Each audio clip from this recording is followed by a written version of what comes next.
मुजम्मिल की एक अच्छी सी चाय की दुकान थी। उसकी चाय अच्छी होने की वजह से आसपास के ज्यादातर लोग उसी के पास चाय पीने आया करते थे। तुम्हारी दुकान की चाय पीकर ही मैं अपने दिन का आगाज करता हूँ। अरे मुझे तो जब भी चाय पीनी होती है उसी के हाथ की चाय पीता हूँ। बनाता ही इतनी अच्छी है।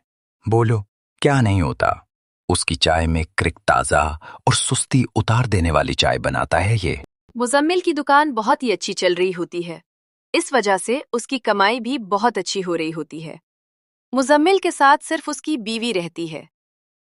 सुनिए जी, हमें 2 महीना बाद मेरी बहन की शादी में जाना है। कम से कम भी नहीं तो हमें 1 महीना के लिए जाना होगा। हाँ ठीक है, कोई बात नहीं। काम बहुत अच्छा चल रहा है। इतना तो मैंने बचा लिया है कि 1 महीना के लिए हम आराम से बाहर जा सके। जी ठीक है, अब आप बाद में मना मत कीजिएगा और हमें साथ में ही चलना है। मेरी बहन की शादी की सारी तैयारियां हम ही जाकर करेंगे। ठीक है, 2 महीना अगर और अच्छे से कमाई हो तो शादी में हम भी अच्छे से खर्च करेंगे। दोनों मियाँ बीवी आपस में अपनी खुशहाल जिंदगी की बातें कर रहे होते हैं। उन दिनों मुजम्मिल अपनी दुकान में चाय बना रहा होता है। उसी वक्त जुबैर नाम का एक आदमी उसकी दुकान में आता है। दोस्त, मैं पास के ही एक गांव से ये काम ढूंढने आया हूँ। क्या तुम आसपास मुझे कोई काम बता सकते हो? नहीं दोस्त, मुझे तो इस बारे में कुछ भी नहीं पता। आसपास किसी को जरूरत है भी या नहीं, मैं नहीं जानता। तुम किसी और से जाकर पता कर लो। ठीक है दोस्त, मेरे पास रुपए नहीं है। क्या तुम मुझे 1 कप चाय पिला सकते हो? हाँ हाँ, क्यों नहीं, अभी लो। तुम बहुत अच्छे इंसान हो। अगर तुम चाहो तो मैं तुम्हारी दुकान पर काम करने के लिए तैयार हूँ। अगर मेरे पास काम होता तो मैं तुम्हें जरूर देता, लेकिन मेरे पास कोई काम नहीं है। ऐसा मत कहो दोस्त, तो मेरी परेशानी समझो। मेरी फैमिली की हालत बहुत खराब है। खाने का इंतजाम भी बहुत मुश्किल से हो पाता है। इसलिए मैं अपनी फैमिली से दूर यहां काम ढूंढने आया हूं। पहले जो काम करता था वो छूट चुका है, इसलिए अब मुझे जो भी काम मिलेगा मैं कर लूंगा।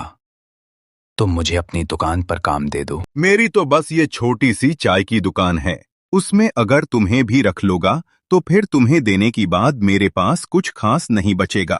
कोई बात नहीं, तुम मुझे चाहे कुछ न देना, जब दिल करे उस वक्त रुपए दे देना। बस मुझे इस दुकान में सोने की जगह और एक वक्त खाने को दे देना। बाकी मैं अपना देख लूंगा। तुम जो भी कहोगे मैं वो कर दिया करूंगा। मुजम्मिल थोड़ी देर सोचता है। मुजम्मिल उसकी बात मान जाता है और उसे काम पर रख लेता है। घर पहुंचकर वो ये बात अपनी बीवी को बताता है। आज मैंने एक आदमी को काम पर रखा है, आज से वो हमारी दुकान देख लिया करेगा। अरे फिर उसको भी तो रुपए देने पड़ेंगे, इतना थोड़ी ना कमाते हैं हम। तुम फिक्र ना करो, मैंने उससे बात कर ली है। उसे सिर्फ सोने के लिए जगह और एक वक्त का खाना चाहिए होगा। अब से तुम दोपहर में मुझे खाना दे दिया करना।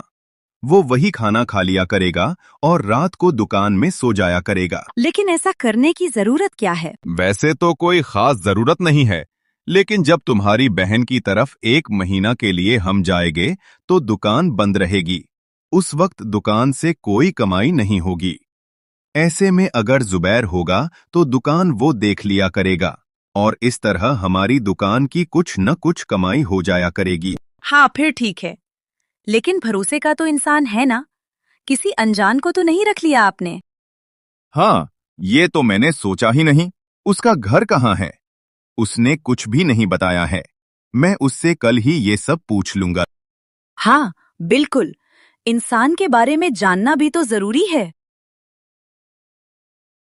जुबैर, तुमने अभी तक कुछ बताया नहीं अपने बारे में। तुम कहाँ से हो? यहाँ क्यों आए? पहले क्या करते थे? और तुम्हारे घर में कौन कौन है? मुझे कुछ भी नहीं पता है। कम से कम मुझे कुछ तो बताओ अपने बारे में। दोस्त, तुम बिला वजह ही मुझ पर शक कर रहे हो। मैं यहाँ पड़ोस के गांव से ही आया हूँ और अपने लिए एक नई जगह पर काम ढूंढना चाहता हूँ। लेकिन अगर तुम्हें मुझ पर जरा सा भी शक है तो मैं अभी चला जाता हूँ। नहीं नहीं, मेरा वो मतलब नहीं था। मैं तो बस जानना चाहता था कि तुम कहाँ से आए हो। देखो जुबैर, दूध में कभी भी पानी नहीं मिलाना। लोगों को अच्छे और ज्यादा दूध की चाय पिलाना और पत्ती अच्छे से डालना। चाय को ज्यादा मीठा भी नहीं करना।